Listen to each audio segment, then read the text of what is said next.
for joining me today on Ladies, Leadership and Logistics. Please tell us more about yourself and your journey. Yeah, so great to meet you. My name's MK. I'm a value engineer at Celonis on retail and CPG. I got my degree in supply chain from Auburn University in 2017 and moved up to Massachusetts to start working at TJX, the parent company to TJ Maxx Marshall's Home Goods. Was there for a few years, and then I jumped to a small startup out of Boston called Perch. Had a lot of different roles at Perch, but since that was an early stage startup, I had a lot of opportunities to make mistakes and get better in supply chain. And then after Perch, I came to Celonis. So very nice to meet you all and excited to be here today. I'm so happy to know that. And your career spans retail, logistics, e commerce, and now digital transformation. So, what has been the common thread in your journey through such diverse roles? So I would say supply chain is going to be the common thread. It just differs on what end of the supply chain. I think that supply chain kind of encompasses all of the different facets of business. So getting a degree in supply chain, you take a few marketing classes, you take a few economics classes, you take a few finance classes, some accounting, etc. So you have a lot of different opportunities, but all under the same general heading as supply chain. Supply chain. So I guess supply chain is the short answer, and then retail supply chain to be pretty specific. So regardless of where I worked, it's always been very retail focused and oriented, as opposed to going into like healthcare, life sciences, or some other industry. Wow, that actually helps a lot for our audience who are extremely new to the sector itself, that what is supply chain. So the way you describe it, I feel the best way to put it is it's a sector that covers almost anything and everything. You need to be aware of marketing, accounting, finance. Somewhere you cover that whenever you study supply chain. So I think that does make it a very attractive sector to be dealing with. And you're helping transform enterprise supply chains with data and process intelligence. So, from your perspective, where do companies still struggle the most when it comes to turning these insights into action? So I think this is a complicated answer. Different Mm. companies obviously struggle with different things, but overall, I would say the change management and deciding what direction they want to go into once we've uncovered some sort of inefficiency. A lot of times companies get analysis paralysis when they're presented too much information, or they don't have a good idea of what they'd like the final outcome to be and how to sustain the change once we've identified an area that needs the change.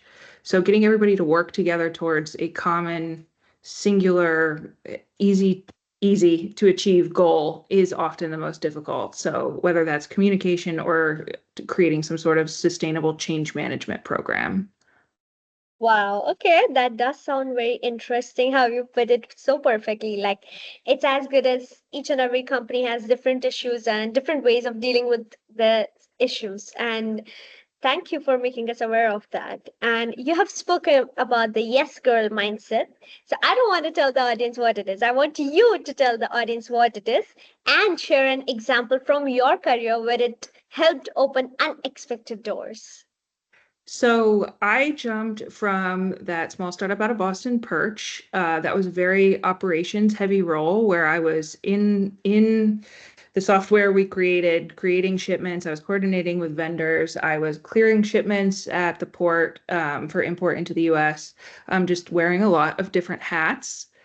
Going from something like that into more of a traditional sales role where you are supporting customers in both a pre-sales and post-sales capacity is very different from being on the operation side because you're going from actually doing the roles to creating tools, reports, dashboards with a technology that you would use in a role versus doing the role itself.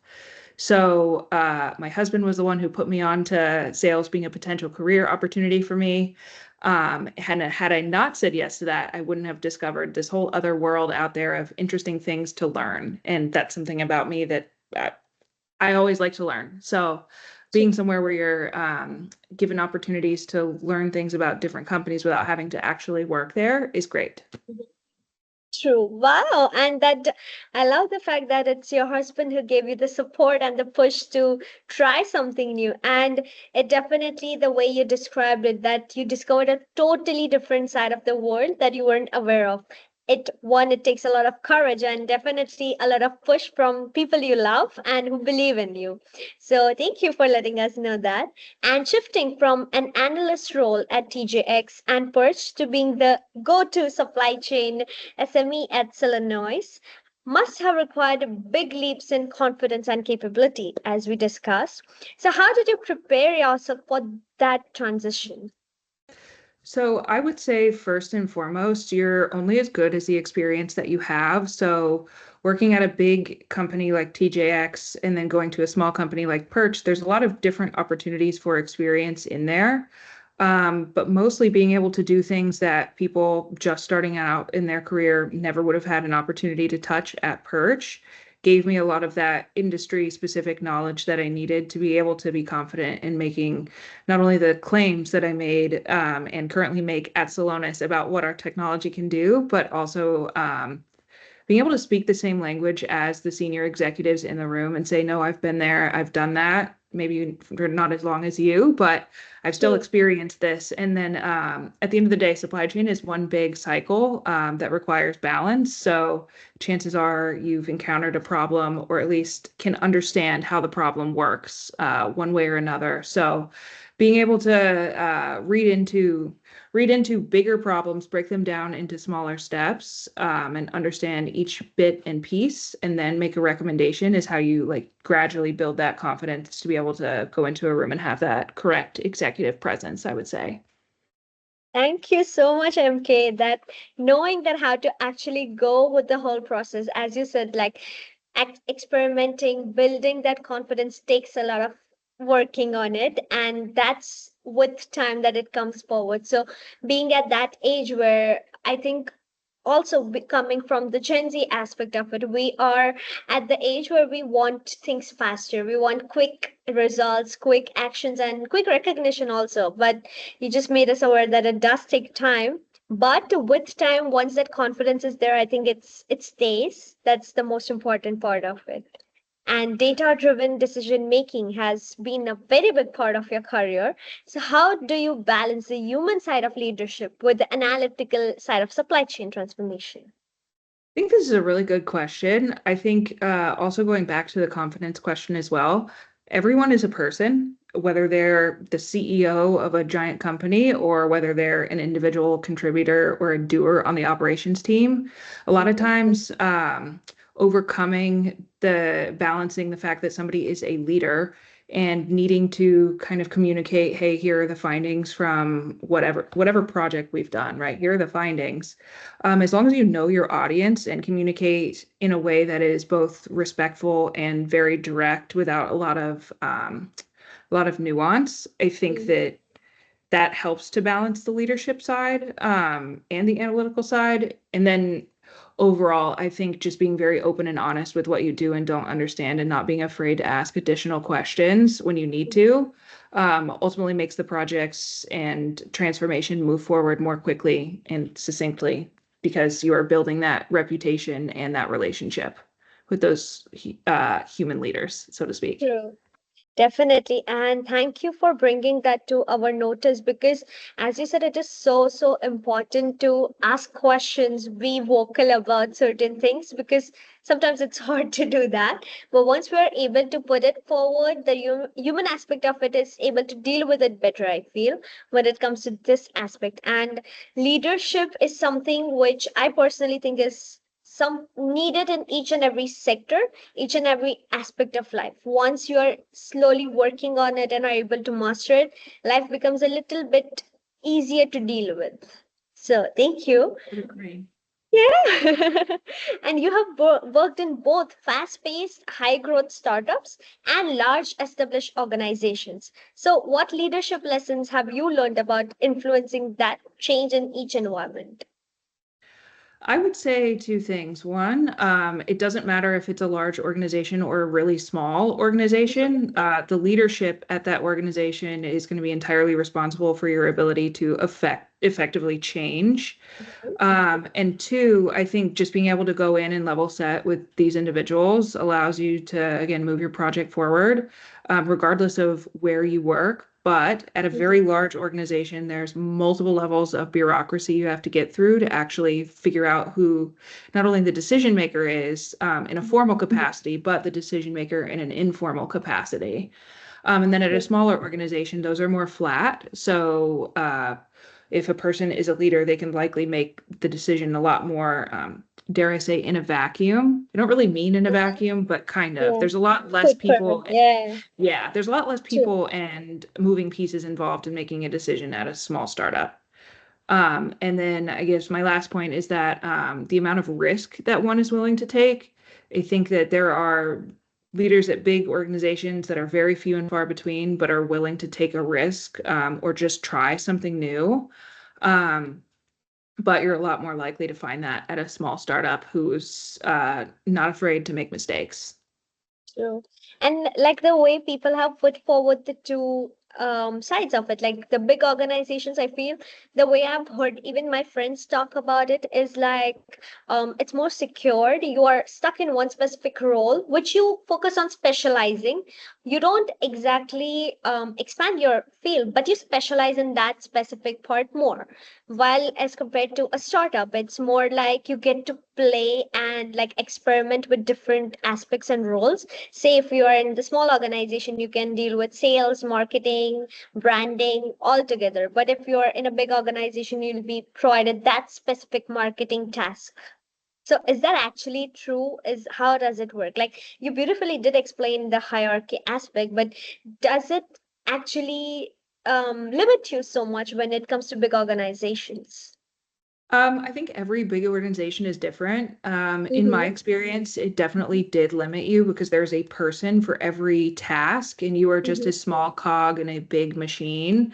Whereas at a startup, there's not as many people, and then B, I don't know how to explain this, but the people are just a little bit different. They're a lot more likely to wear hats that they never signed up for True. or have less experience with versus at a big Mhm. organization. Again, it all comes back to risk.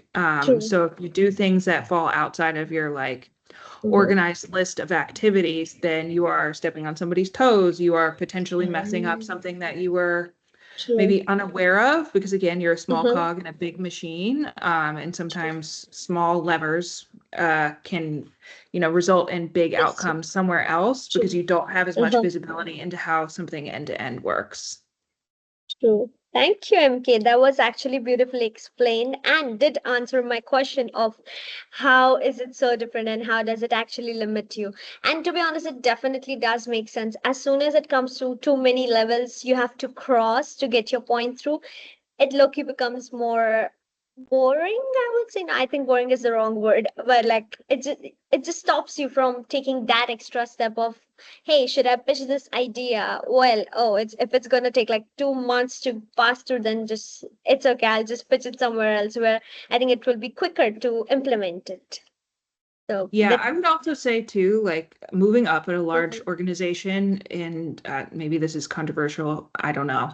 But moving up at a large organization is still going to be entirely dependent on relationships and uh-huh. the reputation that you build. And you can do that either by doing exactly what you're supposed to be doing, making sure that everything is done on time, or you can do that by questioning the status quo and really pushing innovative ideas. Both are good options, but it Uh-huh. all comes down to who you know in senior leadership and the relationships that you have with each one of them.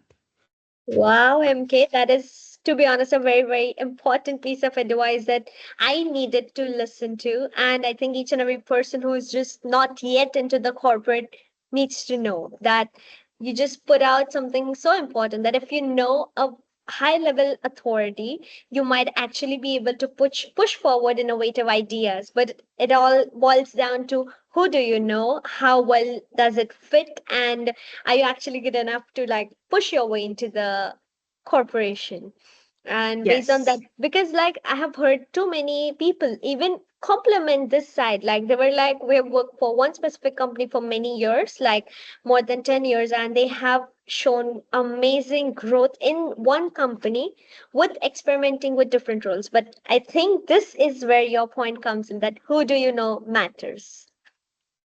So thank you for actually clarifying that so beautifully. And supply chain has traditionally been a behind the scene function, but now it's also a front and center in the boardroom conversation. So how do you see supply chain professionals stepping up as business leaders and not just operators? I would say that a supply chain professional adds a lot in the boardroom. They can translate just simple problems like, hey, I ordered something online, I am not receiving it on time, or I'm seeing a lot of customers complaining about not receiving it on time. Mhm, Unless you've been in operations, you likely have to chase down individual yes. answers to like why that could be happening versus Mhm, somebody in supply chain being able to explain the big picture of, hey, here are the individual components that would ultimately result in somebody not receiving their order on time. Here's a strategy for how we might be able to improve it that encompasses all mhm. of the other additional business functions. So I guess that would be my answer. They understand the business Wow. as a whole and can break it down into Yeah. simple pieces and create a strategy. True. I think like the best, so I read it somewhere on LinkedIn that someone said that the supply chain people, they make the best CEOs and high level leaders because they know the business so well, because they have been on the back end. They know what goes how and how to push your way through. You have experimented so much, like you deal with procurement, warehousing, transportation. Like if you are the supply chain person, you can actually pull off a running a company by yourself. And I think that's a very big compliment. And the way you put it forward, awesome. It really clears the idea of how does it work. Because so the way I've over the years, what I've heard is like finance is one of that sector that gives you the highest level of growth. So CEO and all the high level positions, they are mainly people from finance. And I was like, well, I do definitely agree and respect that aspect. But at the same time, I think people who are also working way too hard to make it work is the supply chain aspect. So people like you who are doing great in their journeys and careers are the future of the supply chain sector. That's actually a pretty interesting comment. And I guess I would tend to agree that it does seem like it's mostly finance, but Mhm. finance is only half of the story. Supply chain is True. the other half. Yeah. There would be nothing to report on Combination. financially without a supply chain. So True. I think that's very astute. I agree with your comments. So yeah. Thank you. And like that was the main idea. So even when I myself discovered the sector, I was like, I don't know why is this so underrated, but I feel supply chain is as important and it's as needed as finance. Like you, I don't think you can run a company without having a supply chain sector which works for it. Yeah, like you might unintentionally be doing supply chain without having a proper team to it, you know? I don't know Right. if that, yeah. No, that makes sense, I and I would wasn't agree sure with if that that was too. coming forward correctly. Yeah, exactly. So that's actually a very beautiful aspect of the sector, I feel. And many people are early to mid-career professionals who are going to be our listeners. So if they want to become value engineers of their own careers, spotting opportunities and driving transformation, what advice would you give them? So I would say the thing that has served me the best in my entire Mm. career is saying yes to risky opportunities. Oh, wow. I would not be where I am today without having said yes to things that I never would have dreamed of saying yes to, like working at an early stage startup. True. There was also a time that I said yes to a job that I wasn't sure about. I stayed there for 3 months. It was not for me, but without saying yes to that, I wouldn't have found my current role at Celonis. So very grateful that I did. And not being afraid of making a change. So if you decide that, hey, I want to learn something new, then the only one holding you back from getting to that goal is yourself. So just say yes, and eventually you're going to have enough experience to pretty much do whatever you can dream of. Or at Wow. least that's my personal opinion. Thank you so much, MK. That does sound like something we all needed. And people like you are very inspiring because making that leap, like we have all grown up aiming for security to some or the other extent. We in our heads, we all we want is like peace of mind, which is gonna come with security, which most of us compare it directly to high level jobs in big organizations where you'll be getting paid well, having that sense of security, having insurance, everything, And then when you make a leap the way you did, going to a small startup, that is risky, one. But when we have someone whose story is a proof that doing that is not, one, it's not wrong, two, it can help you grow way more than you realize it, and three, you don't regret it. So these 3 points, I think, are some one of the most important takeaway I have from your journey, because it does make me feel like, okay, so I wouldn't be the first one if in future I feel like doing it, because MK did it and she's doing beautifully in her career. So thank you Yeah. for letting us know that. And if you would have to leave us with one yes everyone should embrace in their career leadership journey, what would that be? To say yes. To you, Do you want to try something new and ah! jump to a new job? Yes, I would like to try that. Would you like to learn this new skill? Yes. Let me see what this is all about. You are never Mhm. going to be punished for asking questions, especially if you ask them in the right way. And if you are networking correctly and making relationships with the people that you work with, there's no penalty for going back to a different role. I mean, at Celonis, I was in value engineering for 2 years. I went over to the sales side for about a year, and then I came back to value engineering. There was no penalty for trying something new or Sure. exploring the sales side. I Uh-huh. learned a lot while I was over there and learned it was not for Oh, me. So I went back to value engineering, and there was no penalty at all. So say yes to every opportunity, and you'll end up growing your career in ways that you never expected. wow, MK, thank you so much. That was one of the best advices that I've got today. And thank you for saying yes to me to get the Sure. opportunity to interview today. I'm Yeah, super anytime. sure.